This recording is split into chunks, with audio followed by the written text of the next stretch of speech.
सत श्री अकाल जी, राम राम, अस्सलाम वालेकुम। मैं तुहाडा अपना doctor DS Bhullar, Ayurvedic medical अफसर अज तुहानूं 1947 की पार्टीशन दे रूबरू गवाह professor Kabal Singh Bhullar PES DSS district Firozpur नूं तुहाडे नाल मिलाउण जा रहा। ये तुहानूं उस वेले दियां 1947 दीयां घटनावां जो वापरियां जां उन्हां दीयां यादां दा चेता कराउणगे अते जो इन्हां नाल बीती उहदे बारे गलबात करांगे। आओ तुहानूं प्रोफैसर काबल सिंह भुल्लर नाल गलबात रूबरू कराउणा। हाँ जी, ये ने प्रोफैसर काबल सिंह जी भुल्लर। तुसीं प्रोफैसर साहब, तुहाडी हुण एज किन्नी है? मेरी एज 84 चलता पाया। 10/7/1934 मेरी डेट ऑफ बर्थ है। प्रोफैसर साहब, तुहाडा पाकिस्तान दे विच पिंड दा नाम की सी? तुहाडे पिंड दा नाम? साडा पिंड भाजियां सी, तहसील जिला लाहौर च सी। ये लाहौर तो कोई 20-25 किलोमीटर दूरी ते ही। उधरों सानू रैविंड रेलवे स्टेशन लगता ही, मंडी भी, स्कूल भी रैविंड सन। ते दूजे बन्ने दौर वाली साइड ते जिया बग्गा स्टेशन सी, रेलवे स्टेशन। ये दोनों इक्वल डिस्टेंस सी, 6-7 किलोमीटर। तुहाडे आसे पासे दे होर पिंड किहड़े सी? साडे पिंड दे नाल ही तां मानक पिंड सी, जिथे असीं पढ़दे हुंदे हां। मानक सी, भाईकोट सी, धुंदे सी, वतने सी। जिया बग्गा दूर चला जाता है तो इधर अपना फिर रैविंड आ जाता सी, भाईकोट सी। ਜਿਹੜੇ ਇਹ ਤੁਹਾਡੇ ਆਸੇ-ਪਾਸੇ ਦੇ ਪਿੰਡ ਸੀ, ਇਹਨਾਂ ਦੇ ਵਿੱਚ ਬਹੁਤੀ ਆਬਾਦੀ ਸਿੱਖਾਂ ਦੀ ਸੀ ਕਿ ਮੁਸਲਮਾਨਾਂ ਦੀ ਸੀ ਜਾਂ ਹਿੰਦੂਆਂ ਦੀ ਸੀ? ਇੱਥੇ ਇਹਨਾਂ 'ਚ ਇੱਥੇ ਹਿੰਦੂਆਂ ਦੀ ਆਬਾਦੀ ਘੱਟ ਸੀ, ਸਿੱਖਾਂ ਦੀ ਜ਼ਿਆਦਾ ਸੀ ਇਹਨਾਂ ਪਿੰਡਾਂ ਦੇ ਵਿੱਚ। ਤੇ ਮੁਸਲਮਾਨਾਂ ਦੀ ਜ਼ਿਆਦਾ ਨਹੀਂ ਸੀ ਇਹਨਾਂ ਪਿੰਡਾਂ 'ਚ। ਇਹਨਾਂ 'ਚ ਸਿੱਖਾਂ ਦੀ ਵੀ ਜ਼ਿਆਦਾ ਸੀ। ਜਦੋਂ ਪਾਕਿਸਤਾਨ ਬਣਿਆ, ਹਾਂਜੀ, ਉਦੋਂ ਤੁਹਾਡੇ ਜਿਹੜੇ ਪਿੰਡਾਂ ਦਾ ਆਪਸ ਦੇ ਵਿੱਚ ਸਿੱਖਾਂ ਤੇ ਮੁਸਲਮਾਨਾਂ ਦਾ ਲੈਣ ਦੇਣ ਕਿਹੋ ਜਿਹਾ ਸੀ? ਆਪਸ ਦੇ ਵਿੱਚ ਕੀ ਮਾਹੌਲ ਸੀ ਪਾਕਿਸਤਾਨ ਬਣਨ ਤੋਂ ਪਹਿਲਾਂ? ਪਾਕਿਸਤਾਨ ਬਣਨ ਤੋਂ ਪਹਿਲਾਂ ਮੁਸਲਮਾਨਾਂ ਦਾ, ਹਿੰਦੂਆਂ ਦਾ, ਸਿੱਖਾਂ ਦਾ, ਈਸਾਈਆਂ ਦਾ ਆਪਸ ਦੇ ਵਿੱਚ ਇੰਨਾ ਮਿਲਵਰਤਨ ਹੁੰਦਾ ਸੀ ਕਿ ਕਿਸੇ ਨੂੰ ਪਤਾ ਹੀ ਨਹੀਂ ਸੀ। ਹੁਣ ਮੁਸਲਮਾਨ ਸਾਡੇ ਨਾਲ, ਅਸੀਂ ਜਦੋਂ ਪੜ੍ਹਨ ਜਾਂਦੇ ਹਾਂ ਤੇ ਅਸੀਂ ਇੱਕ ਦੂਜੇ ਦੇ ਮੋਢੇ 'ਤੇ ਹੱਥ ਧਰ ਕੇ ਤੇ ਅਸੀਂ ਬੜੇ ਪ੍ਰੇਮ ਦੇ ਨਾਲ ਅਸੀਂ ਜਾਂਦੇ ਹੁੰਦੇ ਹਾਂ ਤੇ ਬੜਾ ਇੱਕ ਦੂਜੇ ਨੂੰ ਪਿਆਰ ਕਰਦੇ ਹੁੰਦੇ ਹਾਂ ਤੇ ਸਾਡੇ ਉਹਨਾਂ ਦੇ ਨਾਲ ਰਿਲੇਸ਼ਨ ਬੜੇ ਅੱਛੇ ਹੁੰਦੇ ਸੀ। ਇਹ ਕਿਸੇ ਦੇ ਮਾਈਂਡ 'ਚ ਹੀ ਨਹੀਂ ਆਉਂਦਾ ਇਹ ਮੁਸਲਮਾਨ ਹੈ ਤੇ ਸਿੱਖ ਹੈ ਤੇ ਹਿੰਦੂ ਹੈ ਤੇ ਈਸਾਈ ਹੈ, ਇਹੋ ਜਿਹੀ ਕੋਈ ਗੱਲ ਨਹੀਂ ਸੀ। ਡਿਸਕ੍ਰਿਮੀਨੇਸ਼ਨ ਹੈ ਨਹੀਂ ਸੀ। ਤੁਹਾਡੇ ਕਹਿਣ ਦਾ ਮਤਲਬ ਹੈ ਤੁਹਾਡਾ ਆਪਸ ਦੇ ਵਿੱਚ ਹਿੰਦੂਆਂ ਸਿੱਖਾਂ ਦਾ ਤੇ ਸਿੱਖਾਂ ਮੁਸਲਮਾਨਾਂ ਦਾ ਬਹੁਤ ਪਿਆਰ ਸੀ? ਬਹੁਤ ਪਿਆਰ ਸੀ, ਬਹੁਤ ਪਿਆਰ ਸੀ, ਬਹੁਤ ਜ਼ਿਆਦਾ ਪਿਆਰ ਸੀ। ਤੇ ਜਦੋਂ ਅਸੀਂ ਉੱਥੋਂ ਨਿਕਲੇ ਹਾਂ ਉਹ ਤਾਂ ਵਿਚਾਰੇ ਰੋਂਦੇ ਸੀ। ਇੱਕ ਦੂਜੇ ਦੀਆਂ ਤੁਸੀਂ ਵਿਆਹ ਸ਼ਾਦੀਆਂ ਤੇ ਵੀ ਆਉਣ ਜਾਣ ਹੈਗਾ ਸੀ, ਮੇਲ ਮਿਲਾਪ ਜਾਂ ਗਮੀ ਸ਼ਾਦੀ ਤੇ ਆਉਣ ਜਾਣ ਹੈਗਾ ਸੀਗਾ ਉਸ ਟਾਈਮ ਦੇ ਵਿੱਚ? ਸਾਡੇ ਗਰੀਬ ਤਬਕਾ ਸੀ ਮੁਸਲਮਾਨਾਂ ਦੇ ਜਿਹੜੇ ਨਾ, ਉਹ ਕੋਈ ਲੈਂਡ ਲਾਰਡ ਦੀ ਲੈਂਡ ਹੋਲਡਰ ਹੈ ਨਹੀਂ ਸਨ। ਮਤਲਬ ਇਹ ਕੰਮੀ ਜਿਹਨੂੰ ਆਣੇ ਉਹ ਸੀਗੇ ਤੇ ਵਿਆਹ ਸ਼ਾਦੀਆਂ ਦੇ ਉਹ ਤਾਂ ਆ ਜਾਂਦੇ ਸੀ, ਉਹਨਾਂ ਨੂੰ ਸੱਦਦੇ ਸੀ ਭਾਈ। ਤੇ ਬਾਕੀ ਜਿਹੜੇ ਨੇ ਇਹ ਸਿੱਖ ਨਹੀਂ ਜਾਂਦੇ ਹੁੰਦੇ। ਹਾਂਜੀ ਪ੍ਰੋਫੈਸਰ ਸਾਹਿਬ, ਤੁਹਾਡੇ ਪਿੰਡ ਦੇ ਵਿੱਚ ਤੁਸੀਂ ਜੱਟ ਸਿੱਖ ਸੀ, ਹੋਰ ਵੀ ਕਿਹੜੀਆਂ ਕਮਿਊਨਿਟੀਆਂ ਸੀਗੀਆਂ, ਕਿਹੜੀਆਂ ਜਾਤਾਂ ਸੀਗੀਆਂ ਉੱਥੇ? ਸਾਡੇ ਜੱਟ ਸੀ, ਮੁਸਲਿਮ ਭਾਈਚਾਰਾ ਸੀ, ਈਸਾਈ ਭਾਈਚਾਰਾ ਸੀ ਤੇ ਬਸ ਮੇਜਰ ਤਾਂ ਇਹੋ ਹੀ ਸਨ। ਉਸ ਟਾਈਮ ਦੇ ਵਿੱਚ ਵੰਡ ਤੋਂ ਪਹਿਲਾਂ ਸਿੱਖਾਂ ਦੇ, ਮੁਸਲਮਾਨਾਂ ਦੇ, ਸਿੱਖਾਂ ਦੇ, ਹਿੰਦੂਆਂ ਦੇ ਤੁਹਾਡੇ ਪਿੰਡ ਦੇ ਵਿੱਚ ਆਪਸ ਦੇ ਵਿੱਚ ਕਿਹੋ ਜਿਹਾ ਸਹਿਚਾਰ ਸੀਗਾ? ਆਪਸ ਦੇ ਵਿੱਚ ਇੱਕ ਦੂਜੇ ਨਾਲ ਆਉਣ ਜਾਣ ਸੀ? ਬਹੁਤ ਵਧੀਆ ਸੀ ਸਹਿਚਾਰ, ਇੱਕ ਦੂਜੇ ਨਾਲ ਮਿਲਵਰਤਨ ਬੜਾ ਸੀ ਤੇ ਇੱਕ ਦੂਜੇ ਨਾਲ ਬੜਾ ਪਿਆਰ ਕਰਦੇ ਸੀ। ਤੇ ਗਰੀਬਾਂ ਦੀ ਹਰ ਵੇਲੇ ਲੁੱਕ ਆਫਟਰ ਕਰਦੇ ਸੀ। ਉਹ ਗਰੀਬ ਜਿਹੜੇ ਸੀ ਉਹ ਕੋਈ ਜ਼ਮੀਨ ਜਾਇਦਾਦ ਵਾਲੇ ਨਹੀਂ ਸੀ, ਉਹ ਆਪਣੇ ਸਿੱਖਾਂ ਤੇ ਜ਼ਮੀਨ ਵਾਲਿਆਂ ਤੇ ਨਿਰਭਰ ਕਰਦੇ ਸੀ ਤੇ ਉਹਨਾਂ ਦੀ ਸਹਾਇਤਾ ਨਾਲ ਕਰਦੇ ਸੀ। ਜਦੋਂ ਤੁਸੀਂ ਉੱਥੇ ਰਹਿੰਦੇ ਸੀ ਉਦੋਂ ਤੁਸੀਂ ਦੱਸਿਆ ਵੀ ਤੁਹਾਡੀ ਉਮਰ 13 ਸਾਲ ਸੀਗੀ। ਹਾਂਜੀ। ਤੁਹਾਡੀ ਸਕੂਲਿੰਗ ਫਿਰ ਤੁਸੀਂ ਉੱਥੇ ਵਿੱਦਿਆ ਕਿੱਥੋਂ ਪ੍ਰਾਪਤ ਕੀਤੀ?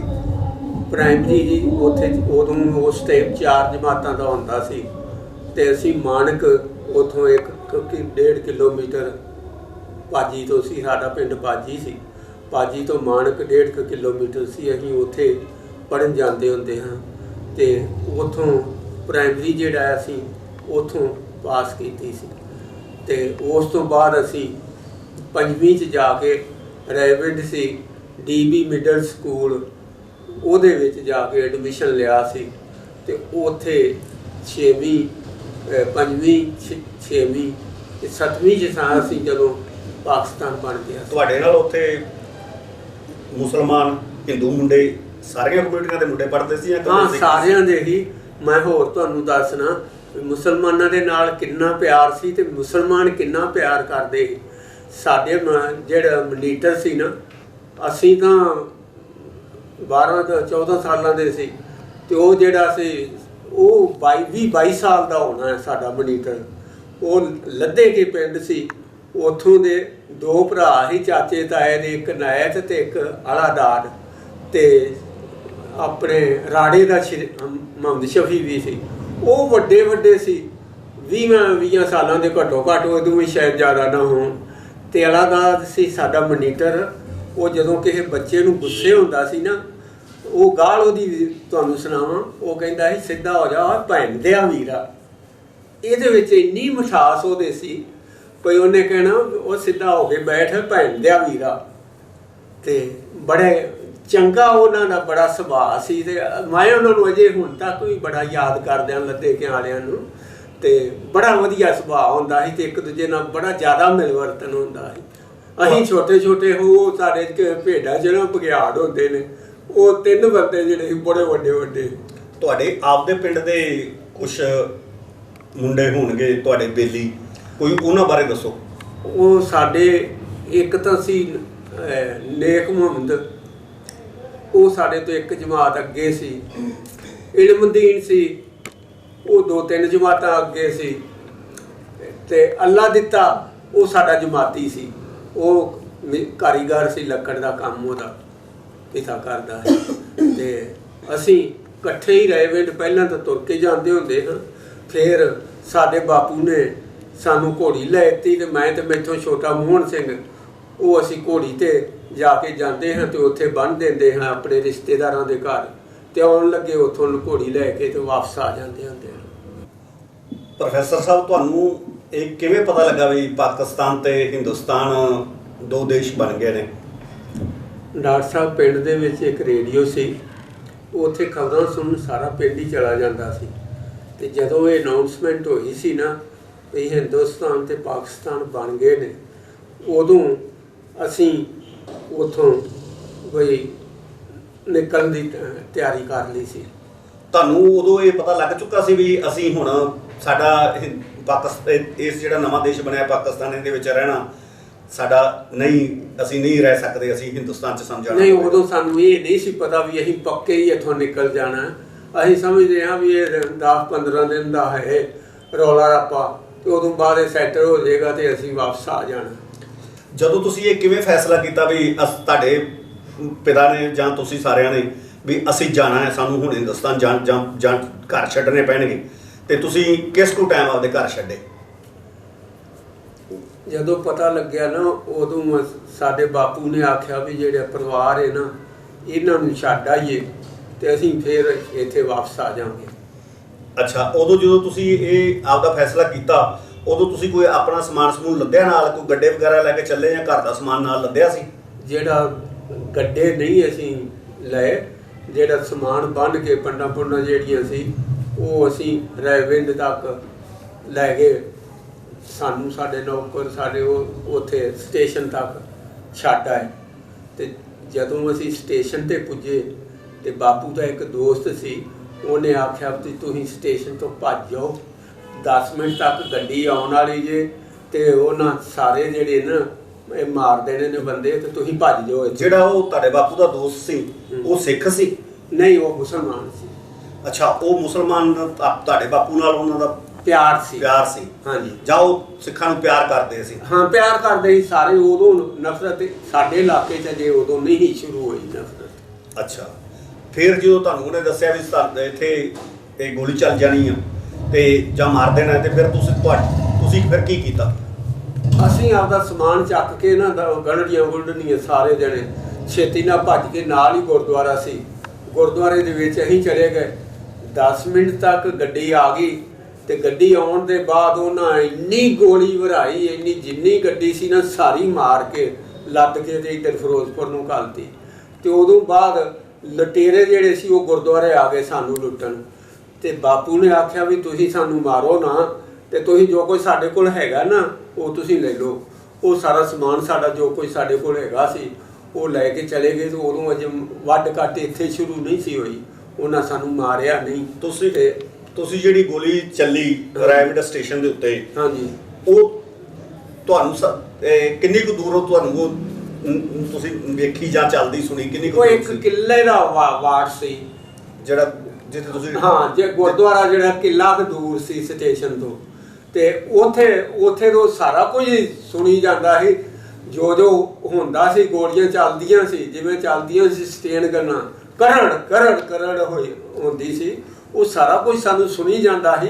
ਤੇ ਅਸੀਂ ਸਹਿਮ ਕੇ ਅਸੀਂ ਤਾਂ ਉਹ ਗੁੱਠਾ 'ਚ ਲੱਗਦੇ ਹਾਂ ਆਪ। ਜਦੋਂ ਇਹ ਗੋਲੀ ਬੰਦ ਹੋਈ, ਹਾਂਜੀ, ਤੇ ਫਿਰ ਤੁਸੀਂ ਕੀ ਕੀਤਾ? ਕਿੱਧਰ ਨੂੰ ਜਾਣ ਬਾਰੇ ਸੋਚਿਆ? ਸਾਡਾ ਉਹਨਾਂ ਨੇ ਸਾਰਾ ਕੁਝ ਲੈ ਗਏ, ਤੇ ਅਸੀਂ ਆਖਿਆ ਵੀ ਹੁਣ ਵਾਪਸ ਚੱਲੀਏ ਪਿੰਡ।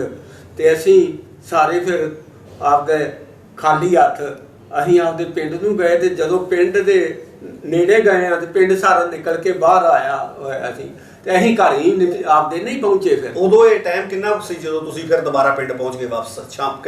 ਸ਼ਾਮ ਸੀ, ਰਾਤ ਸੀ, ਜਾਂ ਸਵੇਰਾ ਸੀ? ਕਿਹੜਾ ਟਾਈਮ ਸੀ ਇਹ? ਕੋਈ ਹੋਣਾ ਹੈ ਕੋਈ ਦੁਪਹਿਰ ਦਾ ਟਾਈਮ ਸੀ। ਦੁਪਹਿਰ ਦਾ ਟਾਈਮ? ਹਾਂਜੀ। ਤੇ ਉਹ 10-11 ਵਜੇ ਵਾਲੀ ਗੱਡੀ ਤੇ ਚੜ੍ਹਨਾ ਸੀ। ਜਿਵੇਂ ਤੁਸੀਂ ਦੱਸਿਆ ਵੀ ਤੁਹਾਡਾ ਸਾਰਾ ਪਿੰਡ ਬਾਹਰ ਨਿਕਲਿਆ ਹੋਇਆ ਸੀ, ਤੇ ਤੁਸੀਂ ਵੀ ਫਿਰ ਉਹਦੇ ਨਾਲ ਤੁਰ ਪਏ? ਉਹ ਅਸੀਂ ਬਗੈਰ ਘਰ ਗਿਆ, ਫਿਰ ਅਸੀਂ ਉਹਨਾਂ ਦੇ ਨਾਲ ਹੀ ਵਿੱਚ ਰਲ ਕੇ ਅਸੀਂ ਵੀ ਇੱਧਰ ਪੁਚੋਕਿਆਂ ਵੱਲ ਤੁਰ ਗਏ ਪੈਦਲ। ਜਿਹੜਾ ਪੁਚੋਗੇ ਸੀ ਇਹ ਤੁਹਾਥੋਂ ਹਿੰਦੁਸਤਾਨ ਵੱਲ ਸੀ ਜਾਂ ਕਿਸੇ ਹੋਰ ਪਾਸੇ ਨੂੰ ਸੀ? ਨਹੀਂ, ਹੈ ਇਹ ਪਾਕਿਸਤਾਨ 'ਚ ਹੀ ਸੀ। ਉੱਥੇ ਜਾ ਕੇ ਇਕੱਠੇ ਹੋ ਗਏ, ਉੱਥੋਂ ਬਣ ਗਿਆ ਗਰੁੱਪ ਜਿਹਾ, ਕਾਫਲਾ ਬਣ ਗਿਆ। ਤੇ ਤਕਰੀਬਨ ਉਹ ਹਿੰਦੁਸਤਾਨ ਨੂੰ ਥੋੜਾ ਬਹੁਤਾ ਉਹਦਾ ਆਸੇ-ਪਾਸੇ ਪਿੰਡਾਂ ਦੇ ਲੋਕ ਵੀ ਨਾਲ ਰਲਦੇ ਗਏ, ਇਕੱਠੇ ਹੋ ਗਏ ਉੱਥੇ? ਜਿਵੇਂ ਅਸੀਂ ਲੰਘਦੇ ਹਨ ਨਾਲ ਕਾਫਲੇ ਦੇ ਰਾਹ 'ਚ ਪਿੰਡਾਂ ਦੇ ਲੋਕ ਸਾਡੇ ਨਾਲ ਰਲਦੇ ਜਾਂਦੇ ਸੀ। ਉਦੋਂ ਜਦੋਂ ਕਾਫਲੇ ਨਾਲ ਤੁਸੀਂ ਚੱਲਦੇ ਸੀ, ਉਦੋਂ ਉਹਨਾਂ ਦੇ ਵਿੱਚ ਹਫੜਾ ਦਫੜੀ ਹੈਗੀ ਸੀ ਕਿ ਲੋਕ ਆਪਦਾ ਆਰਾਮ ਨਾਲ ਤੁਰ ਰਹੇ ਸੀ? ਲੋਕ ਆਰਾਮ ਨਾਲ ਤਾਂ ਸਹਿਮੇ ਹੋਏ ਸੀ ਤੇ ਆਰਾਮ ਨਾਲ ਆਪਦੇ ਤੁਰੇ ਜਾਂਦੇ ਸੀ। ਤੇ ਜਦੋਂ ਤੁਸੀਂ ਕਾਫਲੇ ਨਾਲ ਚੱਲ ਰਹੇ ਸੀ ਤੇ ਤੁਹਾਡੇ ਤੇ ਕੋਈ ਆਸੇ-ਪਾਸੇ ਮੁਸਲਮਾਨਾਂ ਨੇ ਹਮਲਾ ਕੀਤਾ ਜਾਂ ਕੋਈ ਗੜਬੜ ਹੋਈ ਤੁਹਾਡੇ ਕਾਫਲੇ ਦੇ ਨਾਲ? ਲਟੇਰੇ ਆਉਂਦੇ ਸੀ ਲੁੱਟਣ, ਤੇ ਇੱਕ ਸਾਡੇ ਕੋਲ ਸੀ ਆਦਮੀ ਬੰਦਾ ਸੀ, ਉਹਦੇ ਕੋਲ ਪਿਸਤੌਲ ਸੀ ਤੇ ਉਹ ਘੋੜੀ ਤੇ ਸੀ। ਉਹ ਕਦੀ ਘੋੜੀ ਭਜਾ ਕੇ ਇਹਨੂੰ ਚਲਾ ਜਾਂਦਾ ਸੀ, ਕਦੀ ਦੂਜੇ ਬੰਨੇ ਚਲਾ ਜਾਂਦਾ ਸੀ, ਤੇ ਉਹ ਕਿਤੇ ਫਾਇਰ ਵੀ ਕਰ ਦਿੰਦਾ ਸੀ। ਤੇ ਉਹ ਸਾਡੀ ਸਿਕਿਉਰਿਟੀ ਸਮਝ ਲਓ, ਤੇ ਸਾਡੇ ਉਸ ਤਰ੍ਹਾਂ ਮਾਰਨ ਕੋ ਨਹੀਂ ਆਇਆ। ਉਦੋਂ ਇੱਕ ਆਮ ਜਿਹੜੇ ਪਾਕਿਸਤਾਨ ਦੇ ਵਿੱਚੋਂ ਹਿੰਦੂ ਸਿੱਖ ਕਾਫਲੇ ਆਉਂਦੇ ਸੀ, ਇਹਨਾਂ ਨਾਲ ਵੀ ਮਿਲਟਰੀ ਹੁੰਦੀ ਸੀ। ਜਿਹੜੇ ਹਿੰਦੁਸਤਾਨ ਚੋਂ ਮੁਸਲਮਾਨਾਂ ਦੇ ਕਾਫਲੇ ਜਾਂਦੇ ਸੀ, ਇਹਨਾਂ ਨਾਲ ਵੀ ਕੋਈ ਫੌਜ ਦਾ ਕੋਈ ਸਿਕਿਉਰਿਟੀ ਨਾਲ ਲਾਉਂਦੇ ਸੀ। ਹਾਂਜੀ। ਤੇ ਤੁਹਾਡੇ ਕਾਫਲੇ ਨਾਲ ਕੋਈ ਸਿਕਿਉਰਿਟੀ ਨਹੀਂ ਸੀ? ਨਹੀਂ, ਸਾਡੇ ਕਾਫਲੇ ਨਾਲ ਕੋਈ ਸਿਕਿਉਰਿਟੀ ਨਹੀਂ ਸੀ। ਬਗੈਰ ਸਿਕਿਉਰਿਟੀ ਦੇ ਜਾ ਰਿਹਾ ਸੀ ਕਾਫਲਾ ਆਪਣੇ ਤੌਰ ਤੇ। ਤੁਸੀਂ ਕਿਹੜੇ, ਜਿਵੇਂ ਹੁਣ ਉਦੋਂ ਆਪਣਾ ਗੰਡਾ ਸਿੰਘ ਵਾਲਾ ਬਾਰਡਰ, ਸੈਣੀ ਵਾਲਾ ਗੰਡਾ ਸਿੰਘ ਵਾਲਾ, ਖੇਮਕਰਨ ਬਾਰਡਰ, ਸੁਲੇਮਾਨ ਹੈੱਡ, ਇਹ ਖੁੱਲੇ ਸੀ ਬਾਰਡਰ, ਇੱਧਰੋਂ ਦੀ ਲੰਘਦੇ ਸੀ। ਤੁਸੀਂ ਕਿਹੜੇ ਸਾਈਡ ਤੋਂ ਲੰਘੇ ਫਿਰ? ਅਸੀਂ ਆ ਜਿਹੜਾ ਖੇਮਕਰਨ ਸਾਈਡ ਨਾ ਮਨਾਵਾ ਪਿੰਡ ਨੂੰ ਅਸੀਂ ਪੁਚੋਕਿਆਂ ਤੋਂ ਅਸੀਂ ਗਏ ਲਲਿਆਣੀ ਨੂੰ। ਉੱਥੇ ਜਦੋਂ ਅਸੀਂ ਲਲਿਆਣੀ ਦੇ ਕੋਲ ਗਏ, ਉੱਥੋਂ ਸਾਡੇ ਉੱਤੇ ਬੜੀ ਫਾਇਰਿੰਗ ਹੋਈ ਤੇ ਸਾਰਾ ਕਾਫਲਾ ਜਿਹੜਾ ਸੀ ਨਾ ਲੰਮਾ ਪੈ ਗਿਆ। ਤੇ ਉਦੋਂ ਅਸੀਂ ਉਹਨਾਂ ਬੰਦ ਕਰਤੀ ਤੇ ਤੁਰ ਕੇ ਅਸੀਂ ਫੇਰ ਚਲੇ ਗਏ। ਉਹ ਜਿਹੜੀ ਫਾਇਰਿੰਗ ਹੋਈ ਉਹ ਤੁਹਾਨੂੰ ਲੁੱਟਣ ਦੇ ਮਤਲਬ ਨਾਲ ਹੋਈ ਕਿ ਵੈਸੇ ਮਾਰਨ ਦੇ ਮਤਲਬ ਨਾਲ ਹੋਈ ਸੀ? ਮਾਰਨ ਦੇ ਨਾਲ ਅਸੀਂ ਸਮਝਦੇ ਹਾਂ ਵੀ ਨਹੀਂ ਹੋਈ, ਕਿ ਨਹੀਂ ਤਾਂ ਕੋਈ ਨਾ ਕੋਈ ਬੰਦਾ ਸਾਡਾ ਜ਼ਖਮੀ ਹੁੰਦਾ, ਮਰਦਾ। ਉਹ ਆਪਦੇ ਡਰ ਤੋਂ ਹੀ ਵੀ ਕਿਤੇ ਕਾਫਲਾ ਸਾਨੂੰ ਨਾ ਆਣ ਪਵੇ। ਜਦੋਂ ਤੁਸੀਂ ਉਧਰੋਂ ਆਏ, ਤੁਸੀਂ ਰਸਤੇ ਵਿੱਚ ਕੋਈ ਲਾਸ਼ਾਂ, ਕੋਈ ਕਿਹੋ ਜਿਹੇ ਮੰਜ਼ਰ ਵੇਖੇ ਵੀ ਅੱਗੇ ਤੁਹਾਨੂੰ ਕੋਈ ਲਾਸ਼ਾਂ ਮਿਲੀਆਂ? ਜਦੋਂ ਅਸੀਂ ਆਏ ਆ ਨਾ, ਉਹ ਇਨੀਸ਼ੀਅਲ ਸਟੇਜ ਸੀ, ਉਦੋਂ ਕੋਈ ਮੈਂ ਆਪਦੇ ਅੱਖੀਂ ਕੋਈ ਮੁਰਦਾ ਨਹੀਂ ਦੇਖੀ। ਮੁਰਦਾ ਨਹੀਂ ਵੇਖਿਆ। ਉਦੋਂ ਕਹਿੰਦੇ ਆ ਵੀ ਬਾਰਿਸ਼ਾਂ ਬੜੀਆਂ ਹੋਈਆਂ ਸੀ, ਅਸੀਂ ਜਦੋਂ ਨਿਕਲੇ ਉਦੋਂ ਬਾਰਿਸ਼ ਦਾ ਕੀ ਮੰਜ਼ਰ ਸੀ? ਡਾਕਟਰ ਸਾਹਿਬ, ਬਾਰਿਸ਼ ਬਹੁਤ ਜ਼ਿਆਦਾ ਸੀ, ਪਾਣੀ ਗੋਡੇ ਤੋਂ ਹੇਠਾਂ ਸੀ ਤੇ ਗਿੱਟਿਆਂ ਤੋਂ ਉਤਾਂ ਸੀ। ਉੱਥੋਂ ਸ਼ੁਰੂ ਤੋਂ ਹੀ ਲੈ ਕੇ ਹਿੰਦੁਸਤਾਨ ਤੱਕ ਸਾਰਾ ਦਿਨ ਵੀ, ਸਾਰੀ ਲਗਭਗ ਰਾਤ ਵੀ, ਬਗੈਰ ਕੋਈ ਖਾਧੇ ਪੀਤੇ ਪਾਣੀ ਦੇ ਵਿੱਚ ਛੰਨ ਕਰਦੇ। ਪਾਣੀ ਇੰਨਾ ਮੀਂਹ ਪਿਆ ਹੋਇਆ ਸੀ। ਕਾਫਲਾ ਰਾਤ ਵੀ ਚੱਲੀ ਗਿਆ ਕਿ ਕਾਫਲਾ ਕਿਤੇ ਬੈਠਾ ਰਾਤ ਰੁਕਿਆ? ਰਾਤ ਦੇ 1 ਵਜੇ ਆਣ ਕੇ ਕਤਲੂ ਹੀ ਬਹਿਣ ਲੱਗਾ, ਸਮਝਿਆ ਵੀ ਇਹ ਹਿੰਦੁਸਤਾਨ 'ਚ ਪਿੰਡ, ਪਰ ਉਹ ਹਿੰਦੁਸਤਾਨ 'ਚ ਨਹੀਂ ਸੀ। ਉਥੋਂ ਦੇ ਲੋਕਾਂ ਨੇ ਦੱਸਿਆ ਵੀ ਮਿਲਟਰੀ ਨੂੰ ਲੈਣ ਗਏ ਹੋਏ ਤੇ ਮਿਲਟਰੀ ਹੁਣੇ ਆ ਜਾਣੀ, ਤੁਹਾਨੂੰ ਮਾਰ ਦੇਗੀ। ਪਤਾ ਨਹੀਂ ਉਹਨਾਂ ਸਾਨੂੰ ਦਬਾਇਆ ਵੀ ਆਪਦੇ ਡਰ ਤੋਂ ਵੀ ਸਾਨੂੰ ਨਾ ਲੁੱਟ ਲੈਣ, ਤੇ ਆਹ ਤਾਂ ਕਾਹਦਾ ਲੁੱਟਣਾ ਸੀ, ਅਸੀਂ ਤਾਂ ਆਪਦੀ ਜਾਨ ਬਚਾਉਂਦੇ ਹਾਂ। ਅੱਛਾ, ਉਹ ਫਿਰ ਸਾਡਾ ਕਾਫਲਾ ਨਾ ਉੱਥੇ ਖਲੋਤਾ ਨਹੀਂ, ਉਥੋਂ ਫਿਰ ਸਿੱਧਾ ਮਨਾਵੇਂ ਆਣ ਕੇ ਹਿੰਦੁਸਤਾਨ 'ਚ ਖਲੋਤਾ। ਰਾਤੋਂ ਰਾਤ ਤੁਸੀਂ ਚੱਲਦੇ ਰਹੇ? ਰਾਤੋਂ ਰਾਤ। ਕਤਲੂ ਦੇ ਵੀ ਤੁਹਾਨੂੰ ਜਦੋਂ ਉਹਨੇ ਦੱਸਿਆ, ਉਹ ਉਦੋਂ ਉੱਥੇ ਉਹ ਮੁਸਲਮਾਨ ਸੀ? ਉਹ ਮੁਸਲਮਾਨ ਸੀ। ਹਾਂਜੀ, ਉਹ ਮੁਸਲਮਾਨ। ਅੱਛਾ, ਜਦੋਂ ਤੁਸੀਂ ਮਨਾਵਾ ਪਹੁੰਚ ਗਏ ਫਿਰ ਆਣ ਕੇ ਇੱਥੇ ਪੜਾਅ ਕੀਤਾ? ਇੱਥੇ ਪੜਾਅ ਕੀਤਾ। ਰਿਸ਼ਤੇਦਾਰ ਸੀ ਆਪਣੇ, ਜਥੇਦਾਰ ਦਲੀਪ ਸਿੰਘ ਦੇ ਸਹੁਰੇ ਸਨ, ਤੇ ਉੱਥੇ ਉਹਨਾਂ ਸਾਡੀ ਹਫ਼ਤਾ ਬੜੀ ਸੇਵਾ ਕੀਤੀ। ਤੇ ਫਿਰ ਸਾਡੇ ਬਜ਼ੁਰਗਾਂ ਨੇ ਸੋਚਿਆ ਵੀ ਇੱਥੇ ਬੈਠਿਆਂ ਤਾਂ ਨਹੀਂ ਕੰਮ ਚੱਲਣਾ, ਚਲੋ ਦਰਿਆਓਂ ਪਾਰ ਚੱਲੀਏ ਮਾਲਵੇ 'ਚ। ਫਿਰ ਗੱਡੀਆਂ ਉਦੋਂ ਡਾਕਟਰ ਸਾਹਿਬ ਫ੍ਰੀ ਹੁੰਦੀਆਂ ਸੀ, ਤੇ ਉੱਥੋਂ ਗੱਡੀ ਵੀ ਚੜ੍ਹ ਕੇ ਚਲੇ ਗਏ ਅੰਮ੍ਰਿਤਸਰੋਂ ਜਲੰਧਰੋਂ ਫਿਰੋਜ਼ਪੁਰ ਆ ਗਏ, ਤੇ ਫਿਰੋਜ਼ਪੁਰੋਂ ਗੱਡੀ ਫੜ ਕੇ ਬਠਿੰਡੇ ਵਾਲੀ ਲਾਈਨ 'ਤੇ ਗੋਲੇ ਵਾਲੇ ਜਾ ਕੇ ਉਤਰਨਾ ਸੀ। ਤੇ ਇੱਥੇ ਜਾ ਕੇ ਗੋਲੇ ਵਾਲੇ ਉਤਰੇ, ਤੇ ਗੋਲੇ ਵਾਲੇ ਪਿੰਡ 'ਚ ਜਦੋਂ ਗਏ ਨਾ, ਭੁੱਖ ਨਾਲ ਮਰੇ ਪਏ ਹਾਂ। ਤੇ ਬਜ਼ੁਰਗਾਂ ਨੇ ਆਖਿਆ ਵੀ ਆਪਾਂ ਇੱਥੇ ਰੋਟੀਆਂ ਪਕਾ ਕੇ ਨਾ ਗੁਰਦੁਆਰੇ ਜਾਂਦੇ ਹਾਂ, ਤੇ ਜਾ ਕੇ ਰੋਟੀਆਂ ਖਾ ਕੇ ਤੇ ਫਿਰ ਅਗਰ ਨਾਲੇ ਠੰਡਾ ਹੋ ਜਾਏਗਾ, ਫਿਰ ਆਪਾਂ ਇੱਥੋਂ ਚਲੇ ਜਾਵਾਂਗੇ। ਜਦੋਂ ਅਸੀਂ ਗੁਰਦੁਆਰੇ ਗਏ ਤੇ ਗੁਰਦੁਆਰੇ ਵਾਲਾ ਭਾਈ ਤਾਂ ਸਾਨੂੰ ਵੇਖੇ ਕਿ ਮਾਰਨ ਵਾਲੀ ਮੱਝ ਹੁੰਦੀ ਹੈ, ਉਹਨੇ ਸਾਰਾ ਪਿੰਡ ਇਕੱਠਾ ਕਰ ਲਿਆ। ਉਹਨੇ ਤੇ ਸਾਨੂੰ ਆਖਣ ਵੀ ਇੱਥੋਂ ਨਿਕਲੋ। ਉਹਨਾਂ ਦੇ ਵਿੱਚ ਜਿਹੜੇ ਕੋਈ ਸਿਆਣਾ ਸਾਡੇ ਬਜ਼ੁਰਗਾਂ ਆਖਿਆ ਵੀ ਅਸੀਂ ਦੁਪਹਿਰੇ ਰੋਟੀਆਂ, ਅਸੀਂ ਤਾਂ ਉਹਨਾਂ ਨੂੰ ਆਖੀਏ ਵੀ ਸਾਨੂੰ ਤਵਾ ਪਰਾਤ ਦਿਓ ਵੀ ਉਹ ਰੋਟੀਆਂ ਪਕਾ ਲਈਏ। ਉਹ ਆਖਣ ਨਿਕਲੋ ਇੱਥੋਂ। ਤੇ ਬਜ਼ੁਰਗਾਂ ਨੇ ਜਦੋਂ ਸਾਰੇ ਪਿੰਡ ਦੇ ਲੋਕ ਇਕੱਠੇ ਹੋ ਕੇ ਆ ਗਏ ਨਾ, ਤੇ ਜਿਹੜੇ ਉਹਨਾਂ 'ਚ ਸਿਆਣੇ ਸੀ, ਉਹਨਾਂ ਆਇਆ ਵੀ ਇਹਨਾਂ ਨੂੰ ਦੁਪਹਿਰ ਕੱਟ ਲੈਣ ਦਿਓ, ਰੋਟੀ ਪਾਣੀ ਇਹਨਾਂ ਨੂੰ ਖਾ ਲੈਣ ਦਿਓ, ਤੇ ਆਪੇ ਇਹਨਾਂ ਚਲੇ ਜਾਣਾ। ਅਸੀਂ ਜਾਣਾ ਸੀ ਨਾਲ, ਪਿੰਡ ਘਗਿਆਣਾ ਸੀ ਗੋਲੇ ਵਾਲੇ ਤੋਂ ਅੱਗੇ ਥੋੜ੍ਹੀ ਦੂਰ। ਤੇ ਘਗਿਆਣੇ ਇੱਕ ਦੇ ਸਾਡੇ ਵਿੱਚੋਂ ਆਪਣੇ ਠਾਕਰ ਸਿੰਘ ਦੇ ਰਿਸ਼ਤੇਦਾਰ ਸੀ, ਉੱਥੇ ਜਾਣਾ ਸੀ। ਤੇ ਉਹ ਘਗਿਆਣੇ ਵਾਲੇ, ਉਹਦਾ ਨਾਂ ਹੁਣ ਮੈਨੂੰ ਭੁੱਲ ਗਿਆ, ਤੇ ਉਹਨਾਂ ਦੇ ਘਰ ਅਸੀਂ ਫਿਰ ਸ਼ਾਮ ਨੂੰ ਚਲੇ ਗਏ। ਤੇ ਉਹਦੇ 2 ਬੇਟੇ ਸੀ, ਉਹਦੀਆਂ ਨੂੰਹਾਂ ਸੀ, ਉਹ ਆਪ ਸੀ ਜੱਟ। ਧੰਨਾ ਸਿੰਘ ਉਹਦਾ ਨਾਂ ਸੀ ਜੱਟ ਦਾ। ਉਹ ਧੰਨਾ ਸਿੰਘ ਧੰਨ ਨਹੀਂ ਸੀ। ਅਸੀਂ ਤਕਰੀਬਨ ਬਾਕੀ ਸਾਡਾ ਕਾਫਲਾ ਨਾਲ ਹਟ ਕੇ ਕਿਤੇ ਨਾ ਕਿਤੇ ਖਿਲਰਦਾ ਰਿਹਾ ਨਾ। ਤੇ ਅਸੀਂ ਜਦੋਂ ਉੱਥੇ ਧੰਨਾ ਸਿੰਘ ਦੇ ਗਏ ਹਾਂ, ਅਸੀਂ 100 ਜੀ ਹੈਗੇ ਹਾਂ ਉੱਥੇ। ਅਸੀਂ 8-10 ਦਿਨ ਰਹੇ ਹਾਂ। ਉਹਦੀਆਂ ਨੂੰਹਾਂ ਨੇ, ਉਹਦੇ ਪੁੱਤਰਾਂ ਨੇ ਇੰਨੀ ਸਾਡੀ ਸੇਵਾ ਕੀਤੀ ਵੀ ਜਿਹੜਾ ਕਹਿ ਨਹੀਂ ਸਕਦੇ।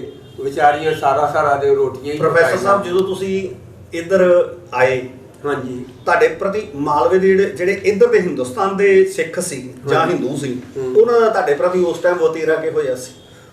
ਡਾਕਟਰ ਸਾਹਿਬ, ਉਹਨਾਂ ਦਾ ਵਤੀਰਾ ਬਹੁਤਾ ਚੰਗਾ ਨਹੀਂ ਸੀ। ਉਹ ਕਹਿੰਦੇ ਸੀ ਵੀ ਜਿਹੜੇ ਆਪਾਂ ਮੁਸਲਮਾਨਾਂ ਤੋਂ ਵਟਾ ਕੇ ਲਿਆਂਦੇ ਨੇ ਨਾ, ਸਾਨੂੰ ਇਸ ਤਰ੍ਹਾਂ ਕਹਿੰਦੇ ਵੀ ਜਿਹੜੇ ਅਸੀਂ ਮੁਸਲਮਾਨਾਂ ਤੋਂ ਵਟਾ ਕੇ ਲਿਆਂਦੇ ਨੇ, ਬਲਾ ਮਾੜੇ ਨੇ, ਇਹ ਬਹੁਤ ਮਾੜੇ ਨੇ। ਤੇ ਹਕਾਰਤ ਦੀ ਨਿਗਾਹ, ਮਾੜੀ ਨਿਗਾਹ ਦੇ ਨਾਲ ਸਾਨੂੰ ਦੇਖਦੇ ਸੀ, ਸਾਨੂੰ ਨਫ਼ਰਤ ਕਰਦੇ ਸੀ। ਪ੍ਰੋਫੈਸਰ ਸਾਹਿਬ, ਮੈਂ ਇੱਕ ਤੁਹਾਨੂੰ ਹੋਰ ਦਿਲ ਤੋਂ ਭਾਵਾਂ ਪ੍ਰਸ਼ਨ ਪੁੱਛਣਾ ਚਾਹੁੰਦਾ। ਇੱਧਰ ਆਣ ਕੇ ਖੱਜਲ ਖੁਆਰ ਹੋਏ, ਉਧਰ ਜਦੋਂ ਤੁਸੀਂ ਭਾਜੀਆਂ ਸੀ ਤੁਹਾਡੀ ਉੱਥੇ ਜ਼ਮੀਨ ਕਿੰਨੀ ਸੀ? ਸਾਡੀ ਜ਼ਮੀਨ ਭਾਜੀਆਂ ਦੇ ਵਿੱਚ ਤਾਂ 100 ਕਿੱਲਾ ਸੀ ਤੇ 59 ਚੱਕ ਤੇ 60 ਚੱਕ 'ਚ ਸਾਡੇ ਮੁਰੱਬੇ ਸੀ। ਉਹ ਲਗਭਗ ਉਹ ਵੀ 100 ਕਿੱਲੇ ਦੇ ਬਰਾਬਰ ਸੀ ਸਾਡੀ। ਤੁਹਾਡੇ ਵੀ 200 ਕਿੱਲੇ ਦੇ ਮਾਲਕ ਸੀਗੇ ਉਧਰ? ਹਾਂਜੀ। ਤੇ ਫਿਰ ਇੱਧਰ ਹਿੰਦੁਸਤਾਨ ਦੇ ਵਿੱਚ ਆਣ ਕੇ ਜੋ ਤੁਸੀਂ ਆਏ, ਤੁਸੀਂ ਦੱਸਿਆ ਘਗਿਆਣੇ ਤੁਸੀਂ ਗਏ, ਘਗਿਆਣੇ ਤੋਂ ਬਾਅਦ ਹੁਣ ਤੁਹਾਡਾ ਗੱਲਬਾਤ ਆਪਾਂ ਕੀਤੀ, ਤੁਸੀਂ ਮੱਲਵਾਲ ਸੈਟਲ ਹੋਏ। ਮੱਲਵਾਲ ਤੋਂ ਪਹਿਲਾਂ ਤੁਸੀਂ ਕਿੱਥੇ ਗਏ ਸੀ? ਤੁਹਾਨੂੰ ਮੱਲਵਾਲ ਪਹਿਲੀ ਜ਼ਮੀਨ ਅਲਾਟ, ਹੁਣ ਤੁਸੀਂ ਮੱਲਵਾਲ ਦੀ ਅਲਾਟਿੰਗ ਹੈ ਤੁਹਾਡੇ ਕੋਲ, ਉਦੋਂ ਪਹਿਲਾਂ ਵੀ ਕਿਤੇ ਤੁਸੀਂ ਬੈਠੇ ਕਾਫਲਾ ਗਿਆ? ਜਿਹੜਾ ਘਗਿਆਣੇ ਤੋਂ ਨਾ ਉੱਥੋਂ ਉੱਠ ਕੇ ਗਏ ਅਸੀਂ, ਸਾਡੇ ਬਜ਼ੁਰਗ ਵੇਖ ਕੇ ਆਏ ਵੀ ਕੋਈ ਖਾਲੀ ਪਿੰਡ ਵੇਖ ਕੇ ਆਈਏ। ਉਹ ਸ਼ਹਜ਼ਾਦੀ ਵੇਖ ਕੇ ਆਏ ਤੇ ਫਿਰ ਅਸੀਂ ਉੱਥੇ ਕੋਈ 2-3 ਸਾਲ ਅਸੀਂ ਸ਼ਹਜ਼ਾਦੀ ਰਹੇ ਤੇ ਅਸੀਂ ਫੇਰੂ ਸ਼ਹਿਰ ਸ਼ਹਜ਼ਾਦੀ ਤੋਂ ਪੜ੍ਹਨ ਜਾਂਦੇ ਹੁੰਦੇ ਹਾਂ। ਜਿਹੜਾ ਪਾਜੀਆਂ ਸੀ, ਪਾਜੀਆਂ ਦਾ ਕਿੰਨਾ ਕੁ ਜਿਹੜਾ ਉੱਥੇ ਰਹਿਣ ਵਾਲੇ ਪਾਜੀਆਂ ਤੋਂ ਇੱਧਰ ਨੂੰ ਹਿੰਦੁਸਤਾਨ ਨੂੰ ਆਏ ਲੋਕ, ਸਿੱਖ ਜਾਂ ਹਿੰਦੂ, ਪਰ ਸ਼ਹਜ਼ਾਦੀ ਆਣ ਕੇ ਕਿੰਨਾ ਕੁ ਤੁਹਾਡਾ ਸ਼ਰੀਕਾ ਫਿਰ ਇਕੱਠਾ ਹੋਇਆ? ਸਾਡੇ ਪਿੰਡ ਦਾ ਤਕਰੀਬਨ 75% ਉੱਥੇ ਸ਼ਹਜ਼ਾਦੀ ਇਕੱਠਾ ਹੋ ਗਿਆ ਸੀ। 75% ਸਾਡਾ ਪਿੰਡ, ਬਾਕੀ ਤਾਂ ਵੱਖ-ਵੱਖ ਪਿੰਡਾਂ 'ਚ ਕਈ ਖਿਲਰ ਗਏ ਜਿੱਥੇ ਕਿਸੇ ਦੀ ਰਿਸ਼ਤੇਦਾਰੀਆਂ ਸੀ ਇਸ ਤਰ੍ਹਾਂ, ਤੇ 75% ਅਸੀਂ ਸ਼ਹਜ਼ਾਦੀ ਦੇ ਵਿੱਚ ਸਾਡਾ ਪਿੰਡ ਇਕੱਠਾ ਹੋ ਗਿਆ ਸੀ। ਅੱਛਾ, ਇੱਥੇ ਤੁਹਾਨੂੰ ਹਿੰਦੁਸਤਾਨ ਦੇ ਵਿੱਚ ਆਣ ਕੇ ਫਿਰ ਪਹਿਲੀ ਕਿੰਨੀ ਕੁ ਮਿਲੀ? ਇੱਥੇ ਡਾਕਟਰ ਸਾਹਿਬ ਬਹੁਤ ਜ਼ਿਆਦਾ ਕੱਟ ਲੱਗ ਗਈ ਸੀ। ਜਿਵੇਂ ਜਿਵੇਂ ਕੋਈ ਵੱਡਾ ਲਾਟੀ ਸੀ ਨਾ, ਕੋਈ 10 ਸਟੈਂਡਰਡ ਵਾਲੇ ਨੂੰ 25% ਲੱਗ ਗਈ, 10 ਤੋਂ 50 ਤੱਕ, 50 ਤੋਂ 100 ਤੱਕ ਉਦੋਂ ਵੱਧ ਲੱਗ ਗਈ। ਜਿਹੜੇ 100 ਤੋਂ ਉੱਪਰ ਸੀ ਉਹਨਾਂ ਨੂੰ 50% ਤੋਂ ਵੀ ਵੱਧ ਲੱਗ ਗਈ ਕੱਟ। ਇਸ ਤਰ੍ਹਾਂ ਕੱਟ ਸਾਨੂੰ ਕਾਫੀ ਲੱਗੀ ਸੀ। ਪ੍ਰੋਫੈਸਰ ਸਾਹਿਬ, ਹਾਂਜੀ, ਤੁਸੀਂ ਬਹੁਤ ਕੁਝ ਗਵਾ ਕੇ, ਬਹੁਤ ਕੁਝ ਛੱਡ ਕੇ ਪਾਕਿਸਤਾਨ ਦੇ ਵਿੱਚੋਂ ਇੱਧਰ ਆ ਗਏ। ਇੰਨੇ ਸਾਲ ਬੀਤ ਜਾਣ ਤੋਂ ਬਾਅਦ ਤੁਹਾਨੂੰ ਕਦੀ ਆਪਣੇ ਪਿੰਡ ਦੀ ਯਾਦ ਜਾਂ ਪਾਕਿਸਤਾਨ ਜਾਣ ਦਾ ਕਦੀ ਸਬਬ ਨਹੀਂ ਹੋਇਆ ਤੁਹਾਡਾ? ਡਾਕਟਰ ਸਾਹਿਬ, 1969 ਦੇ ਵਿੱਚ ਗੁਰੂ ਨਾਨਕ ਦੇਵ ਦੇ 500 ਸਾਲਾਂ 'ਤੇ ਸਾਨੂੰ ਮੌਕਾ ਮਿਲਿਆ ਸੀ ਉਧਰ ਜਥੇ ਦੇ ਨਾਲ ਜਾਣ ਦਾ, ਤੇ ਉੱਥੇ ਜਾ ਕੇ ਮੈਂ ਬੇਨਤੀ ਕੀਤੀ ਐਡਮਿਨਿਸਟ੍ਰੇਸ਼ਨ ਨੂੰ, SDM ਨੂੰ, SSP ਨੂੰ, ਮੈਂ ਵੀ ਸਾਡਾ ਪਿੰਡ ਨੇੜੇ ਆ ਤੇ ਸਾਡਾ ਜੀ ਬੜਾ ਕਰਦਾ ਹੈ ਉਹਨਾਂ ਨੂੰ ਮਿਲਣ ਦੇ ਲਈ, ਸਾਡੇ ਭਰਾਵਾਂ ਨੂੰ ਜਿਨ੍ਹਾਂ ਦੇ ਵਿੱਚ ਅਸੀਂ ਸਾਰੀ ਉਮਰ ਰਹਿੰਦੇ ਰਹੇ ਹਾਂ, ਤੇ ਸਾਨੂੰ ਤੁਸੀਂ ਆਗਿਆ ਦੇ ਦਿਓ। ਉਹਨਾਂ ਆਖਿਆ ਵੀ ਤੁਸੀਂ ਇਹ ਨਨਕਾਣਾ ਸਾਹਿਬ ਦੀ ਹੱਦ 'ਚੋਂ ਬਾਹਰ ਨਹੀਂ ਜਾ ਸਕਦੇ। ਉਹਨਾਂ ਸਾਨੂੰ ਬਾਹਰ ਜਾਣ ਹੀ ਨਹੀਂ ਦਿੱਤਾ। ਰਾਤੋਂ ਰਾਤ ਹੀ ਸਾਨੂੰ ਲਗਾਏ ਸੀ ਤੇ ਫਿਰ ਰਾਤੋਂ ਰਾਤ ਹੀ ਸਾਨੂੰ ਛੱਡਣ ਆਏ। ਸਾਨੂੰ ਉਹਨਾਂ ਕਿਤੇ ਆਸੇ-ਪਾਸੇ ਝਾਕਣ ਹੀ ਨਹੀਂ ਦਿੱਤਾ ਤੇ ਉੱਥੇ ਮੈਨੂੰ ਉਹਨਾਂ ਇਜਾਜ਼ਤ ਨਹੀਂ ਦਿੱਤੀ। ਉੱਥੇ ਮਾਲਵਾਲ ਦਾ ਇੱਕ ਭਾਈ ਸਾਹਿਬ ਆਇਆ ਸੀ ਮੁਸਲਮਾਨ, ਜਿਹੜਾ ਸਿਮਰਨਜੀਤ ਸਿੰਘ ਮਾਨ ਦੀ ਕੋਠੀ ਦੇ ਵਿੱਚ ਮਾਨਾ ਵਾਲੇ ਰਹਿੰਦਾ, ਉਹ ਆਪਦੇ ਦੋਵੇਂ ਮੁੰਡੇ ਵੀ ਲੈ ਕੇ ਆਇਆ, ਬੱਚੇ 2, ਕਹਿੰਦਾ ਆਓ ਸਾਡੇ ਮੇਰੇ ਪਿੰਡ ਦੇ ਮਾਲਵਾਲ ਦਾ ਸਰਦਾਰ ਆਇਆ ਹੋਇਆ, ਤੁਹਾਨੂੰ ਮਿਲਾਈਏ। ਉਹ ਬੱਚੇ ਵੀ ਆਏ ਮਿਲਣ ਤੇ ਬੜੇ ਖੁਸ਼ ਹੋਏ। ਮੈਂ ਬੜਾ ਖੁਸ਼ ਹੋਇਆ, ਉਹਨਾਂ ਨੂੰ ਮਿਲ ਕੇ ਬਹੁਤ ਜ਼ਿਆਦਾ ਖੁਸ਼ ਹੋਇਆ। ਤੇ ਮੈਨੂੰ ਡਾਕਟਰ ਸਾਹਿਬ ਉੱਥੇ ਉਹਨਾਂ ਪਾਜੀ ਜਾਣ ਦਾ, ਮੇਰੇ ਪਿੰਡ ਜਾਣ ਦੀ ਮੈਨੂੰ ਆਗਿਆ ਨਹੀਂ ਦਿੱਤੀ। ਅਸੀਂ ਸਾਡਾ ਦਿਲ ਬੜਾ ਕਰਦਾ ਸੀ। ਸਾਡੇ ਉੱਥੇ ਜਮਾਤੀ ਸੀ, ਜੈਲਦਾਰ ਫਤਿਹਦੀਨ ਭਾਈਕੋਟ ਦਾ ਸੀ, ਉਹਦਾ ਮੁੰਡਾ ਸੀ ਅਕਬਰ, ਸਾਡਾ ਜਮਾਤੀ ਸੀ, ਤੇ ਉਹ 8 ਭਰਾ ਸਨ।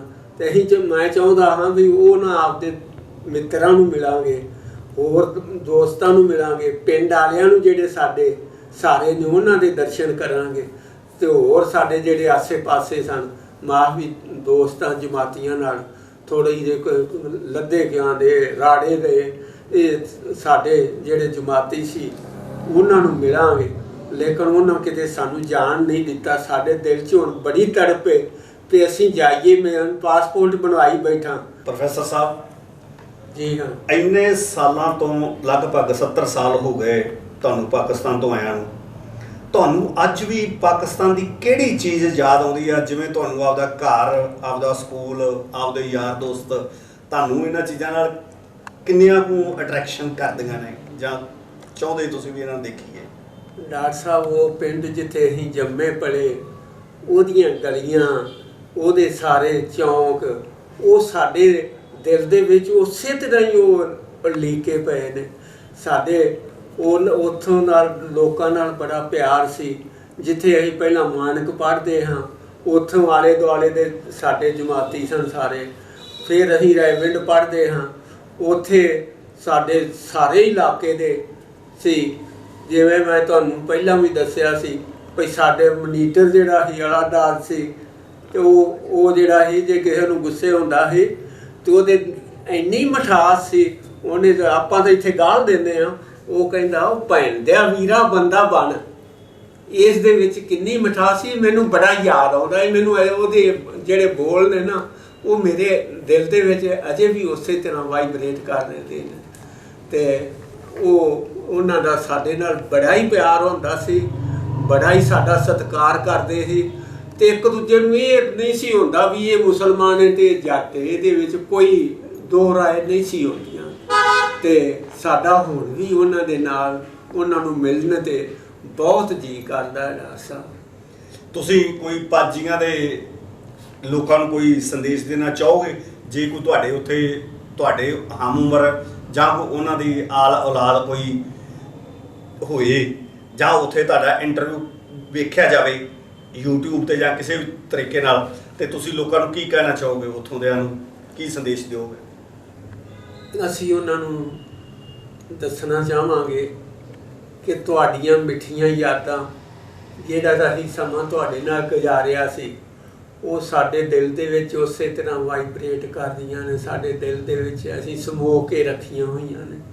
ਉਹ ਤੁਹਾਡੀਆਂ ਯਾਦਾਂ ਸਾਨੂੰ ਜਿੰਨਾ ਚਿਰ ਜ਼ਿੰਦਗੀ ਹੈ ਅਸੀਂ ਭੁੱਲਦੇ ਨਹੀਂ। ਸੋ ਸਾਡਾ ਉਹਨਾਂ ਦੇ ਨਾਲ ਜਿਹੜਾ ਪਿਆਰ ਸੀ, ਉਹ ਸਾਡੇ ਦਿਲ ਦੇ ਵਿੱਚ ਸਦਾ ਲਈ ਹੈ ਅਤੇ ਸਦਾ ਰਹੇਗਾ। ਅਤੇ ਸਾਡਾ ਦਿਲ ਬੜਾ ਕਰਦਾ ਹੈ ਕਿ ਅਸੀਂ ਜਾ ਕੇ ਉਹਨਾਂ ਨੂੰ ਫੇਰ ਮਿਲੀਏ। ਰੱਬ ਖੈਰ ਕਰੇ। ਕਦੀ ਸਰਕਾਰਾਂ ਆਪਣੇ ਨਿਯਮਾਂ ਨੂੰ ਢਿੱਲਾ ਕਰਨ, ਵਿਜੇ ਨੂੰ ਸੁਖਾਲਾ ਕਰਨ, ਅਤੇ ਇਹਨਾਂ ਜਿਹੜੇ ਚੰਦ ਬਜ਼ੁਰਗ ਸਾਡੇ ਰਹਿ ਗਏ ਨੇ, ਇਹਨਾਂ ਦੀਆਂ ਦਿਲਾਂ ਦੀਆਂ ਹਸਰਤਾਂ ਪੂਰੀਆਂ ਹੋਣ, ਇਹਨਾਂ ਨੂੰ ਵੀਜ਼ਾ ਆਸਾਨ ਹੋਵੇ। ਭਾਰਤ ਤੋਂ ਜਿਹੜੇ ਪਾਕਿਸਤਾਨ ਗਏ ਨੇ ਮੁਸਲਮਾਨ ਭਰਾ, ਉਹ ਵੀ ਹਿੰਦੁਸਤਾਨ ਦੇ ਵਿੱਚ ਆਣ ਕੇ, ਭਾਰਤ ਦੇ ਵਿੱਚ ਆਣ ਕੇ ਆਪਣੇ ਘਰ-ਬਾਰ, ਆਪਣੇ ਯਾਰਾਂ ਮਿੱਤਰਾਂ ਨੂੰ ਮਿਲ ਸਕਣ। ਅਤੇ ਜਿਹੜੇ ਉੱਧਰੋਂ ਇੱਧਰ ਆਏ ਨੇ ਸਿੱਖ, ਹਿੰਦੂ, ਉਹ ਵੀ ਆਪਣੇ ਯਾਰਾਂ ਮਿੱਤਰਾਂ ਨੂੰ ਆਪਦੇ ਘਰਾਂ ਨੂੰ ਦੇਖ ਸਕਣ। ਅਤੇ ਮੇਰੀ ਸਰਕਾਰ ਦੇ ਅੱਗੇ ਦੋਨਾਂ ਸਰਕਾਰਾਂ ਦੇ ਨਾਲ ਪੁਰਜ਼ੋਰ ਬੇਨਤੀ ਆ ਵੀ ਤੁਸੀਂ ਇਹਨਾਂ ਬਜ਼ੁਰਗਾਂ ਨੂੰ, ਜਿਹੜੇ 70 ਸਾਲ ਤੋਂ ਤਕਰੀਬਨ ਉੱਪਰ ਹੋ ਚੁੱਕੇ ਨੇ, ਇਹਨਾਂ ਸਾਰਿਆਂ ਨੂੰ ਵੀਜ਼ਾ ਦਿੱਤਾ ਜਾਣਾ ਚਾਹੀਦਾ। ਲੋਕ ਆਪਣੇ ਆ ਜਾ ਸਕਣ, ਆਸਾਨੀ ਨਾਲ ਆਪਦੇ ਜਨਮ ਸਥਾਨਾਂ ਨੂੰ ਦੇਖ ਸਕਣ। ਇਹ ਸਨ ਪ੍ਰੋਫੈਸਰ ਕਾਬਲ ਸਿੰਘ ਭੁੱਲਰ, ਜਿਹੜੇ ਕਿ retired district science supervisor professor ਵੀ ਰਹੇ ਨੇ। ਡਿਸਟ੍ਰਿਕਟ ਸਾਇੰਸ ਸੁਪਰਵਾਈਜ਼ਰ ਫਿਰੋਜ਼ਪੁਰ ਦੇ ਅਹੁਦੇ ਤੋਂ ਰਿਟਾਇਰ ਹੋਏ ਨੇ। ਅੱਜ ਕੱਲ੍ਹ ਇਹ ਫਿਰੋਜ਼ਪੁਰ ਕੈਂਟ ਦੇ ਵਿੱਚ ਰਹਿ ਰਹੇ ਨੇ, ਪਰ ਇਹਨਾਂ ਦਾ ਅਲਾਟਮੈਂਟ ਜਿਹੜਾ ਪਿੰਡ ਸੀ ਉਹ ਇੱਥੋਂ 6 ਕਿਲੋਮੀਟਰ ਦੂਰ ਮੱਲਵਲ ਹੈ। ਜੇ ਕੋਈ ਵੀ ਪਾਕਿਸਤਾਨ ਦੇ ਵਿੱਚ ਮੱਲਵਲ ਦਾ ਬੰਦਾ ਇਹ ਇੰਟਰਵਿਊ ਦੇਖੇ ਤੇ ਉਹ ਸਾਡੇ ਨਾਲ ਕੰਟੈਕਟ ਕਰ ਸਕਦਾ ਹੈ। ਉਹਨਾਂ ਨੂੰ ਖੁਸ਼ਾਮਦੀਦ, ਉਹਨਾਂ ਸਾਰਿਆਂ ਦਾ ਇੱਥੇ ਬਹੁਤ ਸਵਾਗਤ ਹੋਏਗਾ। ਜੇ ਕੋਈ ਆਉਣਾ ਚਾਹੇ ਤੇ ਮੋਸਟ ਵੈਲਕਮ। Thank you.